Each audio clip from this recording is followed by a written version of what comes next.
Hello everyone. आज हम लोग जो बात करने वाले हैं वो है रेस्पिरेटरी सिस्टम, यानी कि हमारे शरीर का बहुत ही अभिन्न अंग है, क्योंकि इसके बिना हमारा शरीर कभी भी काम नहीं कर सकता है। क्यों? क्योंकि शरीर को चलाने के लिए क्या चाहिए? एनर्जी।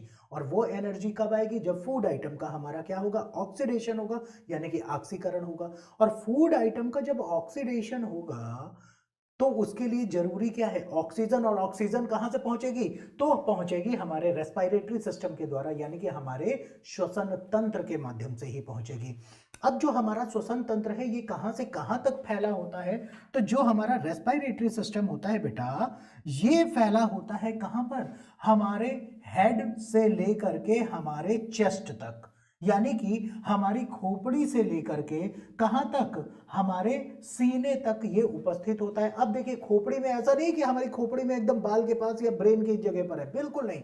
इसका स्टार्ट होता है, ये जो हमारी नोज होती है या नोजल कैविटी होती है, इसको कहते हैं हम लोग नासा गुहा। और इसी के द्वारा क्या होता है? यहीं से स्टार्ट होता है और इंड कहां पर होता है? हमारे फेफड़े में आकर के इंड होता है। और इसमें कई सारे भाग पार्टिसिपेट करते हैं, जिससे हमारे शरीर में क्या पहुंच पाती है? ऑक्सीजन पहुंच पाती है, और जो कि जीने के लिए क्या है? बहुत जरूरी। देखो, ऑक्सीजन के केस में एक बहुत ही महत्वपूर्ण तथ्य है। ऑक्सीजन जितना ज्यादा जरूरी हमारे जीने के लिए है ना, उतनी ही जिम्मेदार किसके लिए है? हमारे वृद्ध होने के लिए। क्यों? क्योंकि एनर्जी प्रोड्यूस होगी। और एनर्जी की अगर बात करें तो एनर्जी क्या होती है कि एनर्जी का कभी भी 100% कन्वर्जन नहीं हो सकता। और इसीलिए जो लोग एंटी एजिंग इफेक्ट, यानी कि अपनी उम्र को छुपाते हैं, बहुत से लोग क्रीम्स का इस्तेमाल करते हैं, जैसे कि ओले या डिफरेंट अलग अलग प्रोडक्ट हैं। और बहुत से लोग क्या करते हैं? झंडू केसरी जीवन, बढ़ती उम्र मानो थमसी जाए। तो ये कैसे थमेगा? तो ये थमेगा एंटीऑक्सीडेंट की वजह से, क्योंकि आंवला या बहुत से लोग ग्रीन टी का इस्तेमाल करते हैं, तो ये ऑक्सीजन के जो साइड इफेक्ट होते हैं, यानी कि एडवर्स इफेक्ट होता है, जिसकी वजह से सेल्स कमजोर होती है, हम लोग वृद्ध होते हैं, उसके इफेक्ट को कम करता है। ठीक है। तो अब रेस्पिरेटरी सिस्टम में हम लोग देखें बेटा, तो इसमें क्या क्या चीजें इंक्लूड होती हैं। तो ये पार्ट हमारा किन किन चीजों से मिलकर के बना होता है? एक तो सबसे पहला भाग हो जाता है हमारा नोज, यानी कि नाक। क्योंकि नाक एक ऐसा पार्ट है हमारे श्वसन तंत्र का, जिसके माध्यम से एटमॉस्फेयर, यानी कि हमारे वायुमंडल की जो गैसेस हैं, ये हमारे शरीर के अंदर पहुंचती हैं। ठीक। उसके बाद ये माउथ से होते हुए कहां पहुंचती है? हमारे थ्रोट में पहुंचती है, यानी कि हमारे ग्रीवा, जिसको कि हम लोग कहते हैं फ्रेनेक्स का पोर्शन। ठीक है। और हम लोग कई बार करते क्या है कि जब एक्सट्रीम वर्कआउट कर रहे हैं, एक्सट्रीम वर्कआउट का मतलब क्या है? बहुत ज्यादा थकान वाला काम कर रहे हैं, रनिंग कर रहे हैं या जिम कर रहे हैं या फिजिकल एक्टिविटी कर रहे हैं, कहीं आना जाना है, कुछ सामान उठाना है, तो उस समय पर जब आप थक जाते हो तो हांफना शुरू कर देते हो। तो जब हम लोग थक जाते हैं तो हम लोग करते क्या है? हांफने लगते हैं और मुंह से सांस लेना शुरू कर देते हैं। तो एयर का जो इनलेट होता है, यानी कि हमारे शरीर में जो वायु पहुंचती है, ये वायु कैसे पहुंचती है? नाउज और माउथ दोनों के माध्यम से पहुंचती है, और फिर गले में, यानी कि जो हमारा ग्रीवा होता है, गला होता है, इसके माध्यम से फिर पहुंचती है कहां पर? हमारे लैरनेक्स के पोर्शन पर। अब जो लैरनेक्स है, जिसको कि क्या कहा जा रहा है यहां पर बेटा? ये कहा जा रहा है वॉइस बॉक्स, यानी कि क्या है? ये हमारा स्वर कोश है। हम बोल रहे हैं, आपको आवाज हमारी सुनाई दे रही है, किसकी वजह से? तो हमारे स्वर कोश के कारण। ठीक है।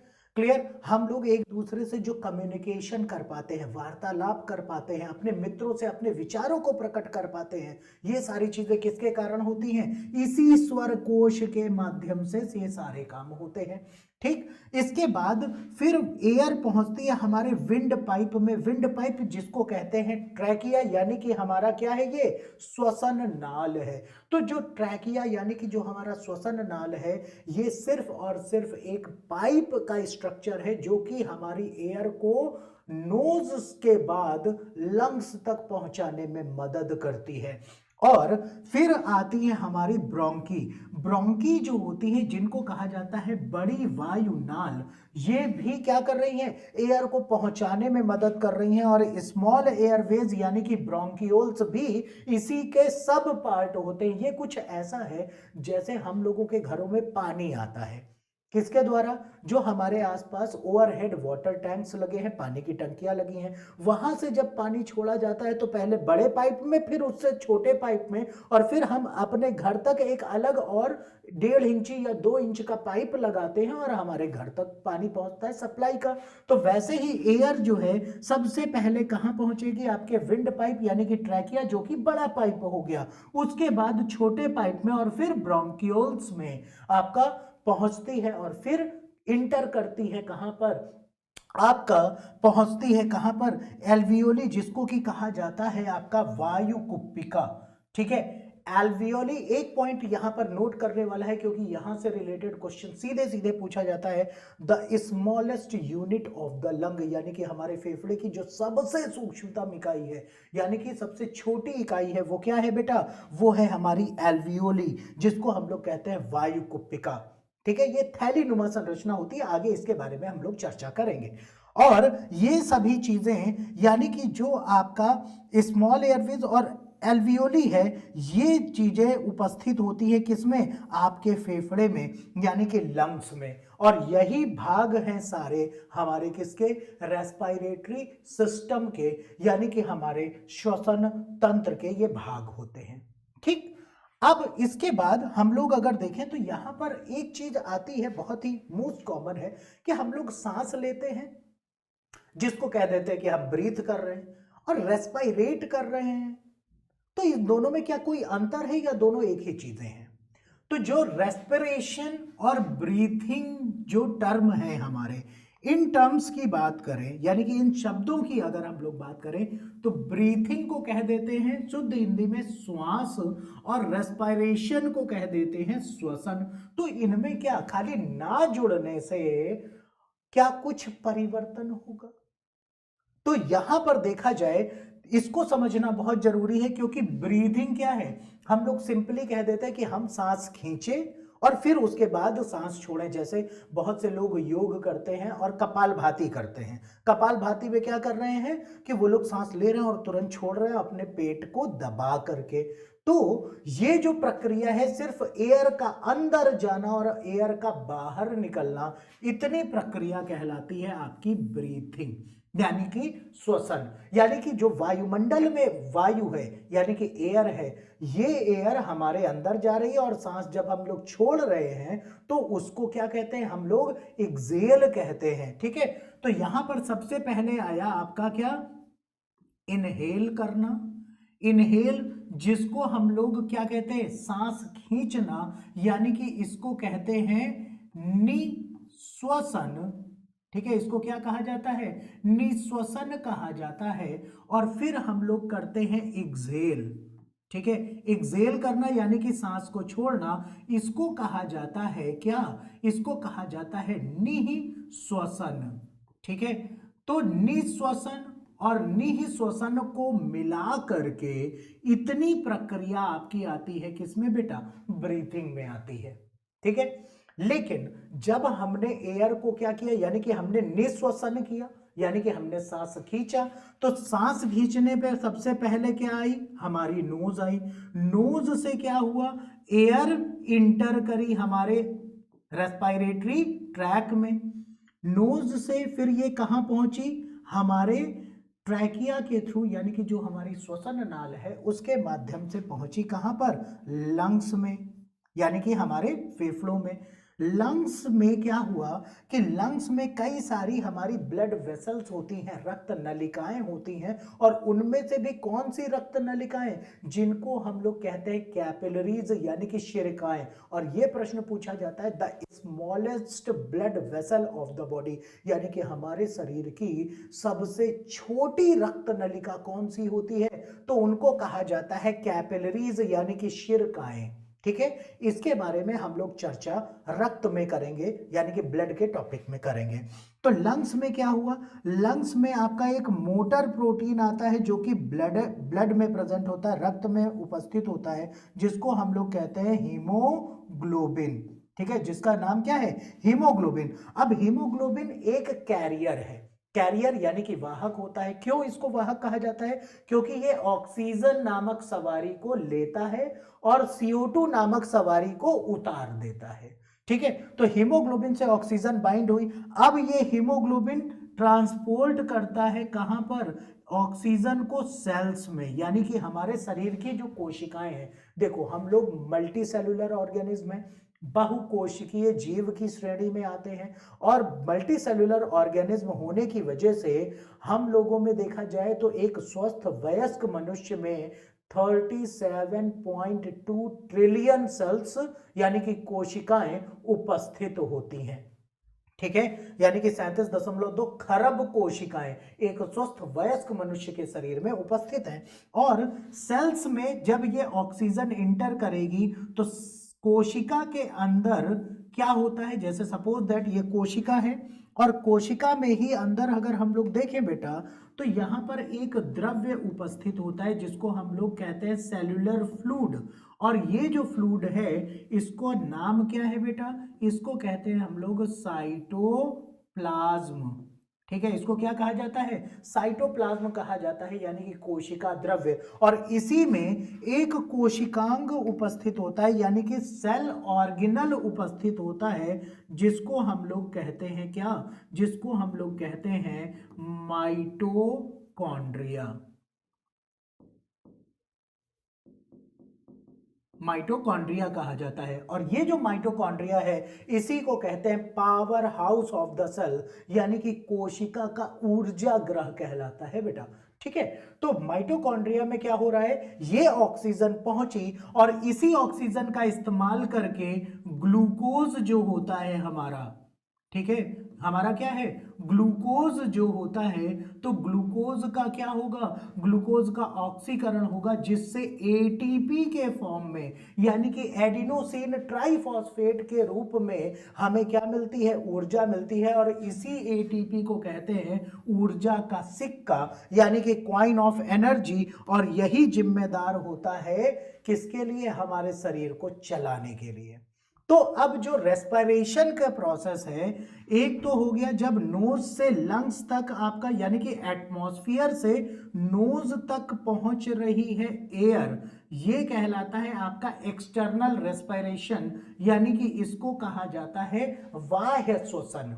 ठीक है, दूसरा चरण जो है ये लंग्स से कहां आपका एयर पहुंच रही है, यानी कि ऑक्सीजन सेल्स में पहुंच रही है। और ये दूसरा चरण होता है जिसको कहते हैं हम लोग ट्रांसपोर्टेशन ऑफ गैसेस, यानी कि गैसों का परिवहन। ये दूसरा चरण है किसका, रेस्पिरेशन का। और फिर आता है तीसरा चरण जो कोशिका के अंदर होता है, और इसको कहते हैं हम लोग, तीसरा चरण जो है ये कहलाता है हमारा सेलुलर रेस्पिरेशन, यानी कि कोशिकीय श्वसन, जिसके द्वारा ऊर्जा का उत्पादन होता है, यानी कि एनर्जी का क्या हो रहा है, प्रोडक्शन हो रहा है। ठीक है, तो ऊर्जा का उत्पादन हमारा कोशिका के अंदर जाकर के होता है। तो ये रेस्पिरेशन यानी कि हमारे जो श्वसन की प्रक्रिया है उसके ये 3 चरण होते हैं। अब देखो बेटा, जब एयर अंदर जा रही, हमारे एटमॉस्फेयर में तो डिफरेंट गैसेस हैं, यानी कि विभिन्न प्रकार की गैसेस हैं, नाइट्रोजन भी है, ऑक्सीजन भी है, ऑर्गन भी है, कार्बन डाइऑक्साइड भी है, नियॉन भी है। तो क्या जब हम लोग सांस लेते हैं तो क्या ये सारी गैसेस अंदर जाती है, या सिर्फ ऑक्सीजन अंदर जा रही है और कार्बन डाइऑक्साइड बाहर निकल रही है? आप में से कई लोगों का सोचना होगा कि हम लोग जब सांस लेते हैं तो सिर्फ ऑक्सीजन अंदर जाती है और CO2 बाहर निकलती है, जबकि ऐसा नहीं है। अगर हमारे पास कोई पैकेट है उसके अंदर बहुत सारा आइटम रखा हुआ है और हम अगर उनको उठाएंगे तो उसमें से सारी चीज़ों के कुछ कुछ पार्ट तो आएंगे ही। तो जब हम सांस लेते हैं तो ये सारी गैसेस अपने परसेंटेज के अकॉर्डिंग क्या होते हैं, हमारे अंदर जाते हैं। जैसे अगर हम लोग बेटा यहाँ पर बात करें, ये चीज़ें तो समझ गए होंगे आप लोग, यहाँ पर इसको हम मिटा देते हैं थोड़ा सा, ठीक है, क्लियर। तो यहाँ पर अगर हम लोग देखें तो यहाँ पर जो सेकेंड पोर्शन आता है आपका कि जब हम लोग सांस ले रहे हैं तो सांस लेने में कौन कौन सी गैसेस आ रही हैं। तो एक तो है नाइट्रोजन। नाइट्रोजन का परसेंटेज कितना होता है हमारे पर्यावरण में, यानी कि वायुमंडल में अगर देखें तो नाइट्रोजन जो है ये लार्जेस्ट अमाउंट में होती है 78%। ऑक्सीजन कितना होता है तो 21%। ठीक है, ऑक्सीजन के बाद अगर हम लोग देखें तो यहाँ पर आती है हमारी ऑर्गन, और ऑर्गन कितनी होती है तो ये आपकी है 0.92%, और ये सभी प्रतिशत मात्राएं हैं। ठीक है, और उसके बाद कार्बन डाइऑक्साइड की अगर बात करें तो ये होता है हमारा कितना, तो कार्बन डाइऑक्साइड होती है हमारी 0.03%। तो जब हम लोग सांस ले रहे हैं तो ये सभी गैसेस हमारे अंदर पहुंच रही हैं, लेकिन इनमें से किसका प्रतिशत चेंज होता है, एक तो ऑक्सीजन का चेंज होता है, दूसरा कार्बन डाइऑक्साइड का चेंज होता है। जब हम लोग सांस छोड़ते हैं तो कहते हैं CO2 सिर्फ निकल रही है, लेकिन ऐसा नहीं है। बाकी की नाइट्रोजन जितनी अंदर गई पूरी बाहर निकल गई, ऑर्गन जितनी अंदर गई पूरी बाहर निकल गई, नियॉन जितनी अंदर गई वो भी बाहर निकल गई, लेकिन किसकी प्रतिशत मात्रा में चेंज आता है तो कार्बन डाइऑक्साइड की प्रतिशत मात्रा में चेंज आता है, और किसकी प्रतिशत मात्रा में, ऑक्सीजन की प्रतिशत मात्रा में परिवर्तन आता है। जब हम लोग सांस छोड़ते हैं तो जो कार्बन डाइऑक्साइड परसेंटेज है वो कितना पहुंच जाता है 4%, यानी कि 0.03 से कितना प्रतिशत हो गया, 4% हो गया। और ऑक्सीजन का परसेंटेज चेंज कितना होता है तो 16% ऑक्सीजन बाहर निकलती है, सिर्फ आपकी लगभग 5% जो ऑक्सीजन है ये आपके ब्लड में, रक्त में घुल जाती है। ठीक है, क्लियर। अब इसके बाद नेक्स्ट नंबर पर हम लोग देखें तो यहां पर ये तो बात हो गई हमारे किसकी, कि जो रेस्पिरेशन और ब्रीथिंग में क्या अंतर होता है उसकी बात आ गई। लेकिन अब इसके बाद बेटा देखा कि जो हमारा श्वसन है, श्वसन कितने प्रकार का होता है, क्योंकि श्वसन की भी कई प्रक्रियाएं हैं। रेस्पिरेशन के टाइप्स की अगर हम बात करें तो रेस्पिरेशन यानी कि श्वसन जो है ये आपका बेसिकली 2 तरीके का होता है। एक तो कहलाता है आपका एरोबिक रेस्पिरेशन। एरोबिक रेस्पिरेशन को हम लोग हिंदी में क्या कहते हैं, हिंदी में इसको कहा जाता है बेटा ऑक्सी, क्या कहते हैं, ऑक्सी श्वसन इसको कहा जाता है। ऑक्सी श्वसन, जैसे कि नाम से ही क्लियर हो रहा होगा कि ऑक्सी श्वसन यानी कि एरोबिक रेस्पिरेशन है, तो ये कब होगा, जब ऑक्सीजन उपस्थित होगी। तो ऑक्सीजन की उपस्थिति में जो श्वसन होता है उसको हम लोग क्या कहते हैं, उसको कहते हैं एरोबिक रेस्पिरेशन यानी कि ऑक्सी श्वसन। और वही दूसरा होता है हमारा anaerobic respiration. Anaerobic respiration यानी कि इसको कहा जाता है हिंदी में अनाक्सी श्वसन। अनाक्सी श्वसन इसको कहा जाता है। तो जो बेटा अनाक्सी श्वसन है इसमें किसकी उपस्थिति नहीं होगी, तो इसमें जो ऑक्सीजन है वो क्या होगा, ये अब्सेंट होगा। तो एनारोबिक रेस्पिरेशन में, अनाक्सी श्वसन में ये क्या है, ऑक्सीजन उपस्थित नहीं होती, जबकि एरोबिक रेस्पिरेशन में ऑक्सीजन की उपस्थिति होती है। अब ये जो एनारोबिक रेस्पिरेशन है ये होता कहां पर है, तो एक तो है हमारा साइटोप्लाज्म। साइटोप्लाज्म जिसको हम लोग कहते हैं कोशिका द्रव्य। ठीक है, क्या कहा जाता है, कोशिका द्रव्य कहा जाता है। तो कोशिका द्रव्य यानी कि साइटोप्लाज्म जो कोशिका के अंदर द्रव होता है, जिसके बारे में अभी हम लोगों ने डिस्कशन किया था, तो साइटोप्लाज्म में होता है। और दूसरा कहां होता है, तो ये होता है माइटोकॉन्ड्रिया में। माइटोकॉन्ड्रिया में, माइटोकॉन्ड्रिया को कहते हैं power house of the cell. तो जो एरोबिक रेस्पिरेशन है ये कहाँ हो रहा है बेटा, ये साइटोप्लाज्म, कोशिका द्रव्य और माइटोकॉन्ड्रिया में होता है। जबकि जो एनारोबिक रेस्पिरेशन है यानी कि अनाक्सी श्वसन होता है हमारा, ये किस में होता है, तो ये सिर्फ और सिर्फ साइटोप्लाज्म में होता है, यानी कि कोशिका द्रव्य में होता है अनाक्सी श्वसन। ठीक, अब दूसरा पॉइंट क्या आता है हमारा कि जो हमारा एरोबिक रेस्पिरेशन है इसमें से क्या क्या चीजें होती, तो बेसिकली इसी से एनर्जी का प्रोडक्शन होता है, यानी कि ऊर्जा का उत्पादन होता है, ठीक है, यानी कि एनर्जी प्रोड्यूस होगी। जबकि एनारोबिक रेस्पिरेशन की अगर बात करें तो इसके द्वारा उत्पादन किसका होता है, तो इसके द्वारा उत्पादन होता है एथिल अल्कोहल का, एथिल अल्कोहल, ठीक है, जिसको कि हम लोग स्पिरिट ऑफ वाइन यानी कि शराब की स्पिरिट भी कह देते हैं। आप देखते हैं कि हमारे समाज के कुछ बहुत ही सभ्य प्राणी हैं जो शाम को अक्सर आपको लड़खड़ाते हुए मिलते हैं, तो वो किसका इस्तेमाल करते हैं, इसी एथिल अल्कोहल का उपयोग करते हैं, और उनका जो मस्तिष्क का भाग है सेरिबेलम वो गड़बड़ हो जाता है और वो लड़खड़ाना शुरू होते हैं और गिर जाते हैं, कई बार तो गड्ढे या नाली में भी मिलते हैं, ठीक है। तो ये एथिल अल्कोहल का ही इस्तेमाल करते हैं। तो एथिल अल्कोहल किसके द्वारा प्रोड्यूस होता है, तो एनारोबिक रेस्पिरेशन के द्वारा इसका उत्पादन होता है। अब बात आती है ये कौन से ऐसे जीव हैं जिनमें ऑक्सी श्वसन होगा और कौन से ऐसे जीव हैं जिनमें अनाक्सी श्वसन होगा।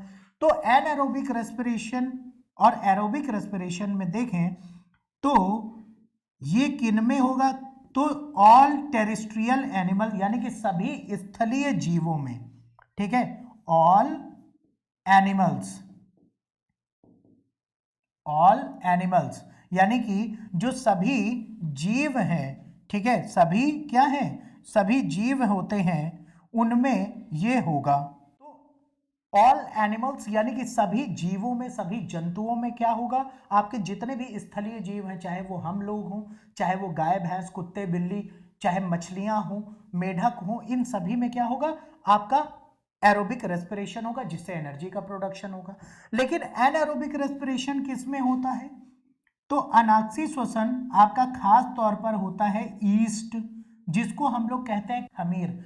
ईस्ट का इस्तेमाल कहां पर होता है, जो आपकी बेकरी इंडस्ट्री है, ठीक है, बेकरी उद्योग में अगर देखिए तो ईस्ट का उत्पादन, ईस्ट का उपयोग किया जाता है जिससे ब्रेड फूल जाती है, सॉफ्ट हो जाती है, और ब्रेड में जो आपको पोर्स नजर आते हैं, छेद नजर आते हैं, वो छेद किसकी वजह से होते हैं, वो होते हैं, ऐसा नहीं एथिल अल्कोहल की वजह से, वहां पर एनारोबिक रेस्पिरेशन में उत्पादन किसका होता है, कार्बन डाइऑक्साइड का, यानी कि CO2 का प्रोडक्शन होता है। और इसी CO2 की ही वजह से क्या होगा, CO2 के प्रोडक्शन के कारण ब्रेड में पोर्स नजर आते हैं हमें, यानी कि छिद्र नजर आते हैं, ठीक है।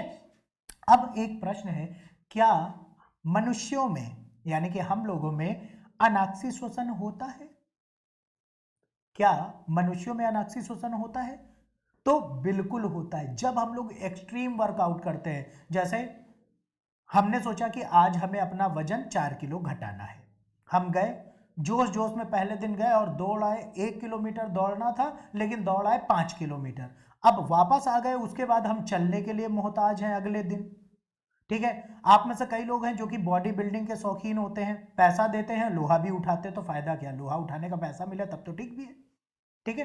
तो आप क्या करते हो कि आप गए वहां डंबल उठाया और ट्रेनर ने आपसे कहा कि आप 2 किलो के डंबल से या 1 किलो के डंबल से शुरू करो, आपने देखा आपका पड़ोसी जो है उसके बाइसेप बहुत अच्छे दिख रहे हैं, तो आपने देखा कि वो 5 किलो से कर रहा है, आपने कहा नहीं हम इससे ज्यादा तो करेंगे, हमने 10 किलो का उठा लिया, कर लिया, सोचा और बार बार शीशे में देख रहे हैं कि हाँ बहुत अच्छा है, लेकिन हुआ क्या, अगले दिन खाना खाने के लिए मोहताज है, हाथ ऊपर ही नहीं उठ रहा है। तो ये क्यों होता है, ये होता है एक्सट्रीम वर्कआउट के समय पे एनारोबिक रेस्पिरेशन सेल के अंदर साइटोप्लाज्म में होता है, और उस समय हमारी मसल्स में बनता है लैक्टिक एसिड, और इसी लैक्टिक एसिड के कारण हम लोगों को मसल्स क्रैम होता है, यानी कि मांसपेशियों में दर्द होता है, दर्द की अनुभूति होती है, और जब हम फिर से वर्कआउट या रनिंग कर लेते हैं वो लैक्टिक एसिड डिसॉल्व हो जाता है, हट जाता है, तो हमारा दर्द कम हो जाता है, ठीक है। तो मनुष्यों में भी होता है, यानी कि हम लोगों में भी होता है एनारोबिक रेस्पिरेशन, लेकिन कब, एक्सट्रीम वर्कआउट के समय पर।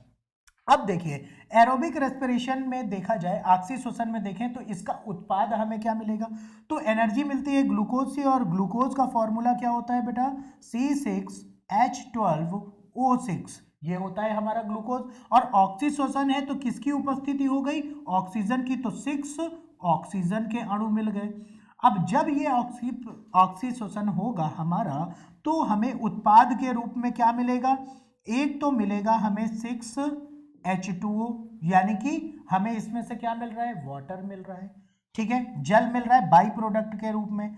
साथ ही साथ अगर हमें देखें तो यहाँ पर हमें 6CO2 यानी कि कार्बन डाइऑक्साइड भी हमें मिलेगा, ठीक है। कार्बन डाइऑक्साइड, भाई जब रेस्पिरेशन हुआ CO2 बनी तो सांस छोड़ा, तो उसके बाद यही CO2 बाहर निकलती है। और साथ में हमें क्या मिलता है? प्लस 686 किलो कैलोरी एनर्जी मिलती है। और ऊर्जा का जो मात्रक होता है, फूड आइटम में जो हमारा एनर्जी होती है उसको हम लोग हमेशा कैलोरी में ही मापते हैं। तो 686 किलो कैलोरी ऊर्जा हमें ग्लूकोज के एक अणु के ऑक्सीडेशन से मिलती है। और वहीं अगर हम लोग बात करें कि इस प्रोसेस में ये माइटोकॉन्ड्रिया में होता है, और इसी माइटोकॉन्ड्रिया में क्या होता है? हम लोगों को कहा जाता है कि 38 एटीपी मॉलिक्यूल्स मिलते हैं, यानी कि 38 एटीपी के अणु मिलेंगे। और यही है हमारा क्या? एरोबिक रेस्पिरेशन की प्रक्रिया, यानी कि ऑक्सीशोषण की। अब वही बात करें एनारोबिक में क्या होता है? भाई ग्लूकोज का क्या होगा? यहां पर भी ग्लूकोज ही आएगा, यानी कि C6H12O6, लेकिन इसका क्या हो रहा है?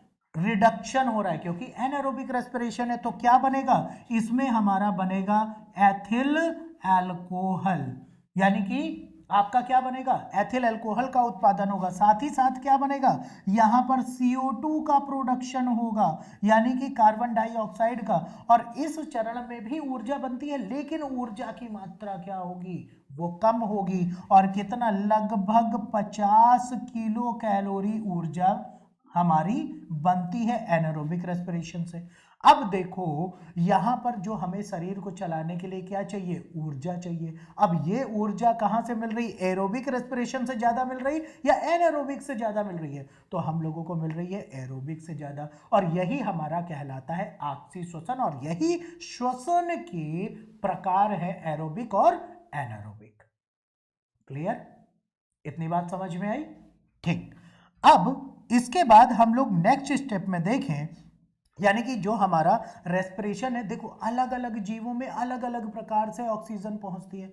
हम लोग भाई सांस ले रहे हैं तो ऑक्सीजन हमारे अंदर जा रही है, ठीक है। बहुत से ऐसे जीव हैं, आपने मगरमच्छ को देखा होगा, उसमें भी नॉस्ट्रिल्स होते हैं, यानी कि उसके भी नोज के पोर्स होते हैं जहां से एयर अंदर जाती है। मेढकों में भी देखा होगा। लेकिन क्या मछलियों में आपने कभी देखा कि नाक के पोर होते हैं उनमें? नहीं। तो उनके श्वसन अंग अलग होते हैं।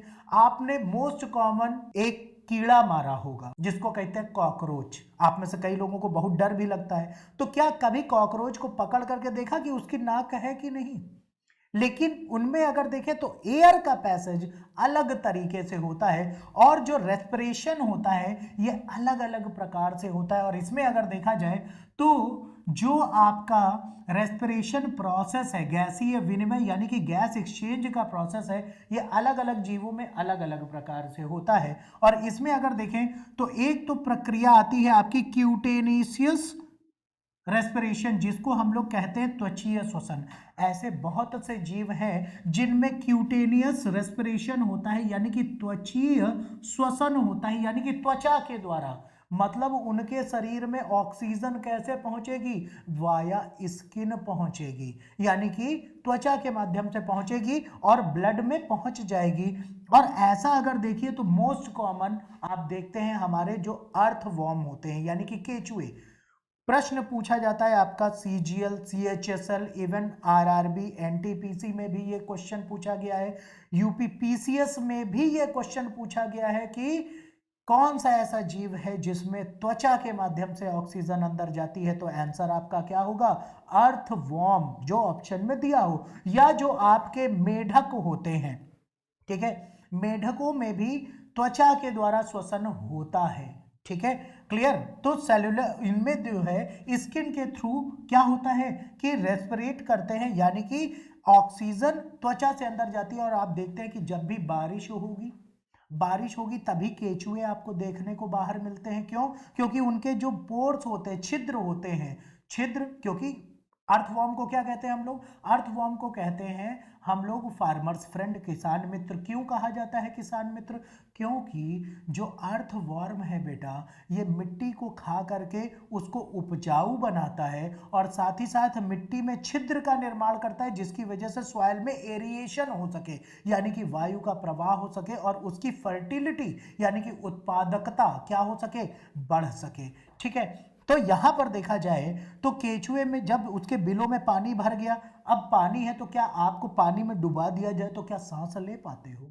क्या ऑक्सीजन अंदर जाती है? नहीं जाती है। और इसीलिए केचुए फिर क्या होते हैं, बाहर निकल आते हैं बारिश के समय पर। ठीक है, तो इनमें त्वचा के द्वारा रेस्पिरेशन होता है। अब दूसरा है आपका ट्रैकियल फंक्शन, यानी कि सांस की नली के द्वारा। अब सांस की नली में, जो नली के द्वारा जिन जीवों में आपका रेस्पिरेशन होता है उनको कहते हैं हम लोग स्पैरिकल्स, उनमें पाए जाते हैं। अब ये स्पैरिकल्स क्या है, जैसे देखिएगा बेटा, सपोज करिए ये क्या है बेटा, ये कॉकरोच है मान लो।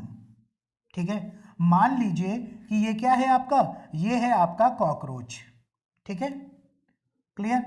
अब कॉकरोच में आप लोग कहेंगे सर कॉकरोच तो लग ही नहीं रहा है, ये लो बेटा सिंघिका है जिनसे आप लोग पकड़ते हो, इनके आंखें हो गई और इनके शरीर पर ये लो इनके पैर हो गए। ठीक, आप तो मान रहे हो कि हाँ ये कि आपका कॉकरोच है। तो कॉकरोच में क्या होता है, इसमें स्पैरिकल्स पाई जाती है, यानी कि इनमें क्या है, ट्रैकियल फंक्शन, श्वसन नली होती है और एक मुख्य नली होगी और इसी के द्वारा क्या होता है, इसी में ये बटी हुई होती है। जैसे आप लोगों ने पत्तियों में देखा होगा पीछे की तरफ पार्टीशन होता है जो आपकी उसमें नलियां होती हैं, तो कुछ इस तरीके से ट्रैकियल फंक्शन यानी कि स्पैरिकल्स इनमें प्रेजेंट होते हैं और इन्हीं के द्वारा इनमें एयर अंदर जाती है। और ये खास तौर पर ऑर्थ्रोपोड्स, और ऑर्थ्रोपोड्स किनको कहा जाता है, सारे कीटों का वर्ग है। इसमें सारे कीड़े मकोड़े आते हैं, चाहे वो मकड़ी हो, मक्खी हो, मच्छर हो। ठीक है, इन सभी में किसके द्वारा श्वसन की प्रक्रिया होती है, तो ट्रैकियल फंक्शन के द्वारा प्रक्रिया होती है। ठीक है, अब इवन देखा जाए तो बहुत से ऐसे भी जीव हैं जिनमें शाखीय श्वसन होता है, यानी कि ब्रैकियल रेस्पिरेशन होता है। और ब्रैकियल रेस्पिरेशन के लिए उनमें क्या प्रेजेंट होते हैं, गिल्स प्रेजेंट होते हैं। और हम लोग जानते हैं गिल्स यानी कि गलफड़ा, जितने भी हमारे एक्वेटिक एनिमल्स हैं, जलीय जीव हैं। ठीक है, जलीय जीवों में पहली चीज तो व्हेल को मत कंसीडर करिएगा। क्यों? क्योंकि व्हेल जो है पृथ्वी का सबसे बड़ा स्तनधारी है। डॉल्फिन भी क्या है, स्तनधारी है। लेकिन जो मछलियां हैं, मत्स्य वर्ग है, जैसे इनमें आएगा रोहू। ठीक है, रोहू के अलावा आप बहुत सारी मछलियों के नाम जानते हैं। ठीक है, चाहे वो फ्लाइंग फिश हो, चाहे वो शार्क हो। ठीक है, तो ये सभी आपके क्या है, आपके किस में आती है, एक्वेटिक एनिमल्स में आती हैं और इनमें गिल्स पाए जाते हैं। और साथ ही साथ कुछ जो मोलस्कन्स के जीव हैं, मोलस्का यानी कि कवचधारी जीव, कवच जैसे आप यूनियो और पाइला, घोंघा और शीप जिनसे हमें मोती मिलता है। घोंघा आपने देखा होगा, वो अपने साथ एक शंख लेकर के जाता है। बचपन में आप में से कई लोगों ने इकट्ठा करके सीटी भी बजाई होगी उनसे।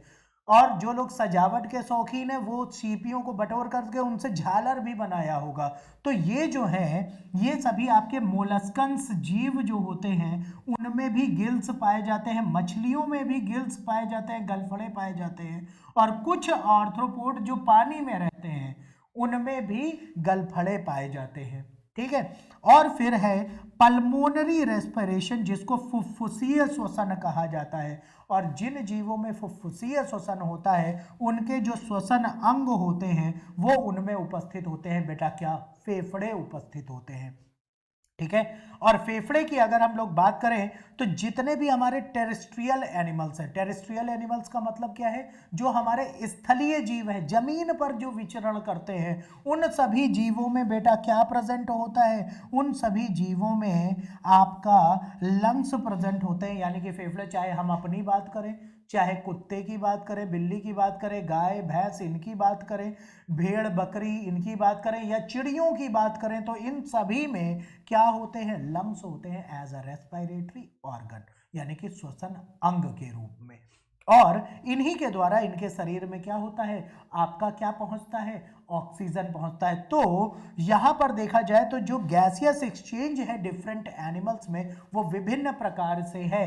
आपका ब्रैंकियल फंक्शन यानी कि शाखीय श्वसन के द्वारा, फुफ्फुसीय श्वसन के द्वारा, स्किन के द्वारा जिसको कहा गया क्यूटेनियस रेस्पिरेशन, और स्किन के अलावा अगर हम लोग देखें तो आपका कौन सा जीव आता है, स्किन के अलावा आपका आता है रेस्पिरेटरी ट्रैक्ट जो कि ऑर्थ्रोपोड में था, ट्रैकियल फंक्शन के थ्रू।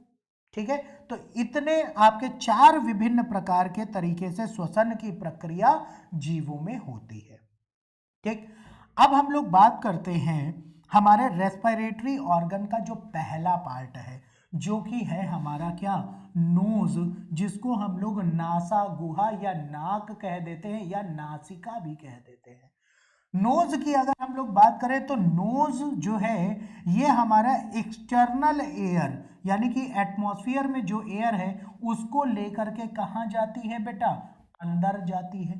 ठीक है, अब नोज की बात करें तो नोज के भी 3 भाग होते हैं। ठीक है, आप कहेंगे सर नाक तो खाली हमारी एक ही है, लेकिन नाक के भी 3 भाग होते हैं। ठीक है, पहला पार्ट आपका क्या कहलाता है, पहला पार्ट जो होता है इसको हम लोग कहते हैं, यहां पर ये जो कैविटी है नोजल कैविटी ये पूरी हमारी क्या है, नासा गुहा है, यानी कि नोजल कैविटी है जो कि यहां तक हमारी पहुंची हुई है गले तक। ठीक, क्लियर। अब यहां नोजल कैविटी में अगर हम लोग देखें तो जो पहला पार्ट होता है इस पार्ट को हम लोग क्या कहते हैं बेटा, इस पार्ट को हम लोग कहते हैं वेस्टिब्यूल। ठीक है, ये भाग क्या कहलाता है, ये कहलाता है वेस्टिब्यूल। ठीक है, क्या कहला रहा है हमारा, वेस्टिब्यूल कहला रहा है। ठीक है, अब वेस्टिब्यूल में अगर हम लोग देखें बेटा तो ये जो वेस्टिब्यूल है ये काम क्या करता है, वेस्टिब्यूल में अंदर अगर हम लोग देखें तो यहां पर हमारे कुछ पतले पतले हेयर्स पाए जाते हैं। हेयर्स क्या करते हैं, ये एक फिल्टरेशन यूनिट होती है, फिल्टरेशन यूनिट यानी कि छन्नी।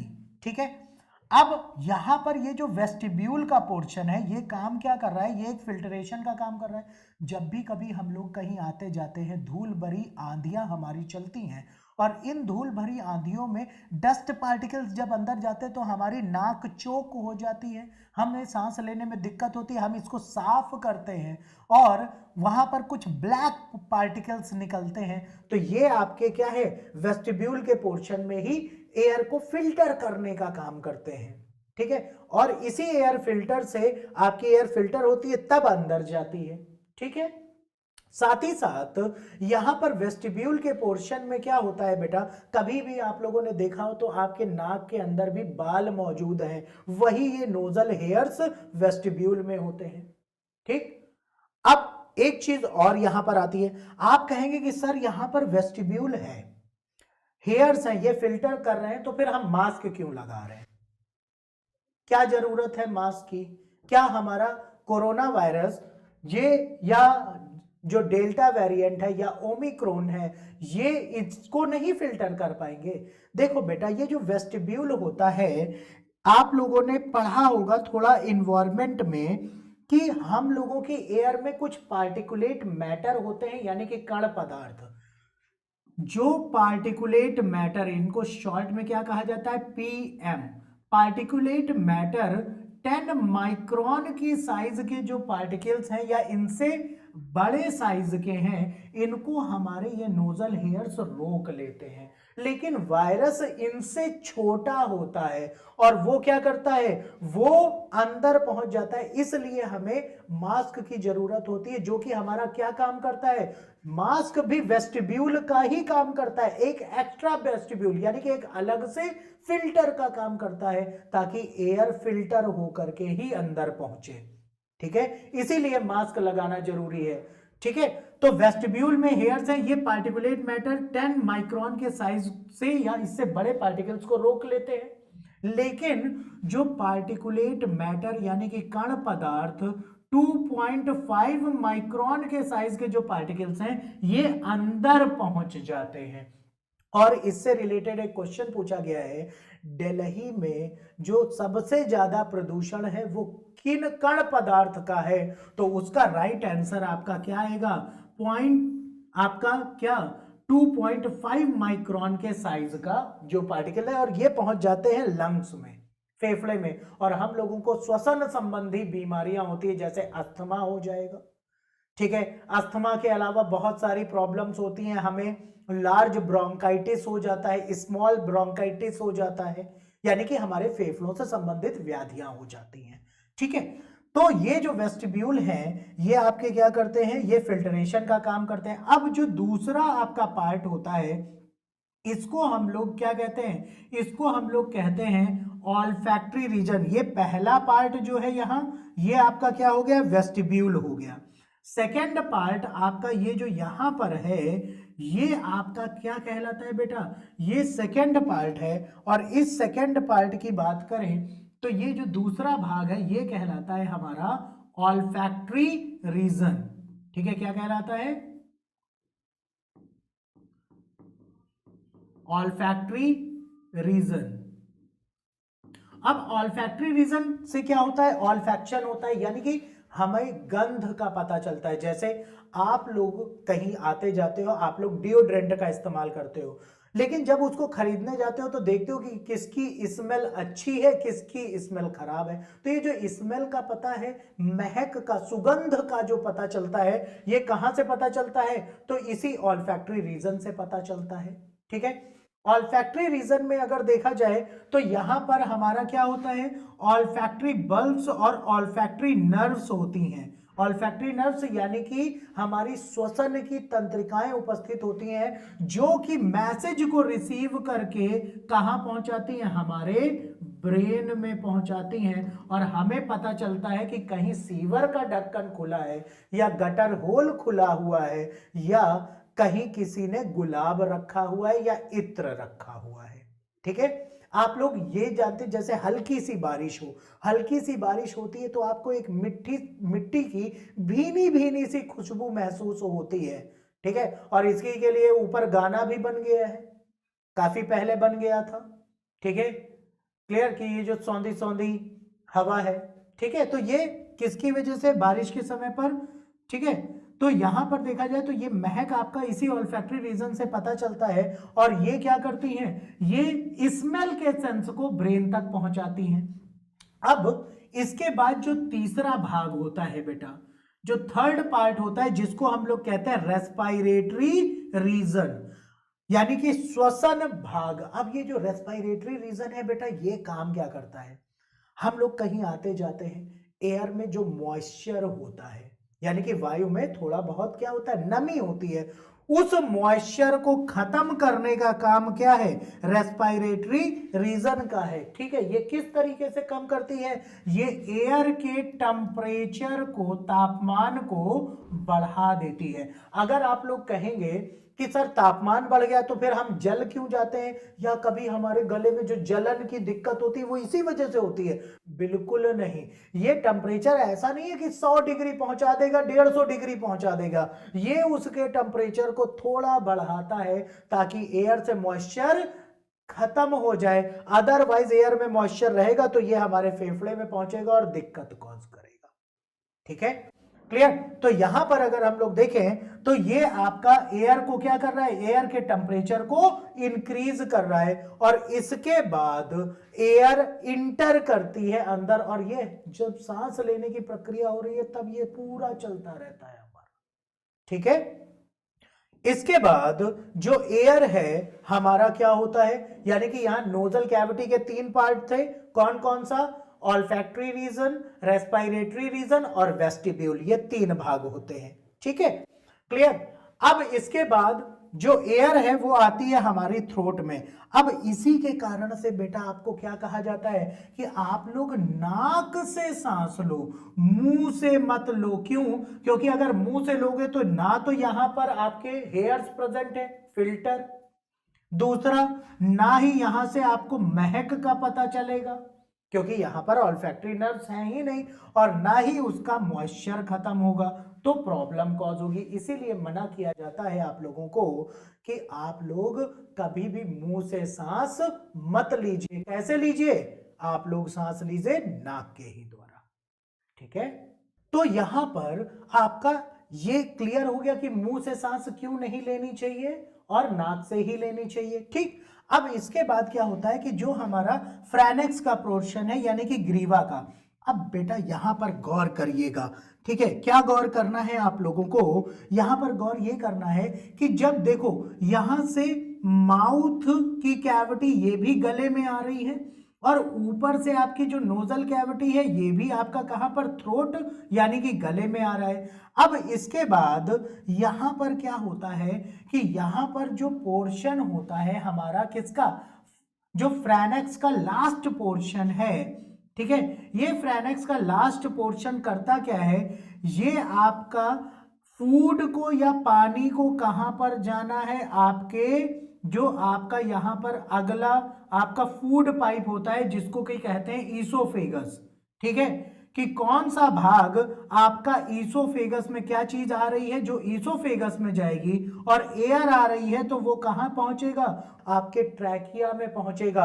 और इसको पहुंचाने में मदद कौन करता है, जो फ्रैनेक्स का पोर्शन है, जो आपका ओरोफ्रैनेक्स है। इसी ओरोफ्रैनेक्स में आपका यहां पर ये पोर्शन है जो कि एक ढक्कन का काम करता है। ये जो मसल्स है कि आप लोग जब खाना खा रहे हो, पानी पी रहे हो, तो उस खाने या पानी को पहुंचाना है कहां पर, ईसोफेगस यानी कि ग्रास नली या ग्रसनी में। और जब आप सांस ले रहे हो तो उस एयर को पहुंचाना कहां पर है, आपके जो ट्रैकिया है यानी कि श्वसन नाल में पहुंचाना है। और इसी वजह से आप लोग देखिए बेटा, तो होता क्या है कि कभी कभी जब आप लोग खाना खाते समय बोलते हैं तो खाना अटक जाता है, आपको खांसी आने लगती है, नाक से फिर पलटने लगता है, पानी पीते हो अटक जाता है, इसी के कारण होता है। तो इस समय पर अगर आप लोग देखिए तो ये सारी चीजें जो होती हैं कि खाते समय बोलना क्यों मना है, वो इसी की वजह से मना है क्योंकि ये कंफ्यूजिया जाता है कि खाना आ रहा है कि पानी आ रहा है, किसको किधर भेजना है। और अगर आपके लंग्स में वाटर पहुंच गया या आपका फूड पहुंच गया तो आपके इन्फेक्शन कॉज हो जाएगा और आपका हॉस्पिटल का बिल बढ़ जाएगा, ठीक है। इसी कारण से अगर देखिए तो यहां पर खाना खाते समय बोलने के लिए मना किया जाता है आपको, ठीक है, क्लियर। और आप में सभी लोग, ज्यादातर लोग क्या, सभी लोग भुक्तभोगी होंगे इस चीज के कि ऐसा हमें क्यों होता है कि हम बोले और बस खांसी आ गई और हम गए काम से, ठीक है। तो वो इसी की वजह से होता है। और यही जो फ्रैनेक्स का पोर्शन है, यही फ्रैनेक्स का पोर्शन जो है ये आपका क्या करवाता है, ये फ्रैनेक्स का पोर्शन आपका पार्टीशन करवाता है या डिवाइडेशन करवाता है कि कहां पर किस चीज को जाना है।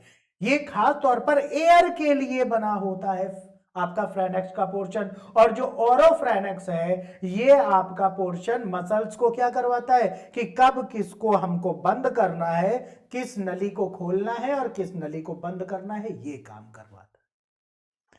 तो उम्मीद करते हैं कि आप लोगों को इतना भाग पूरा क्लियर होगा। तो इसके आगे के लिए हम लोग आगे नेक्स्ट पार्ट में डिस्कस करेंगे। धन्यवाद।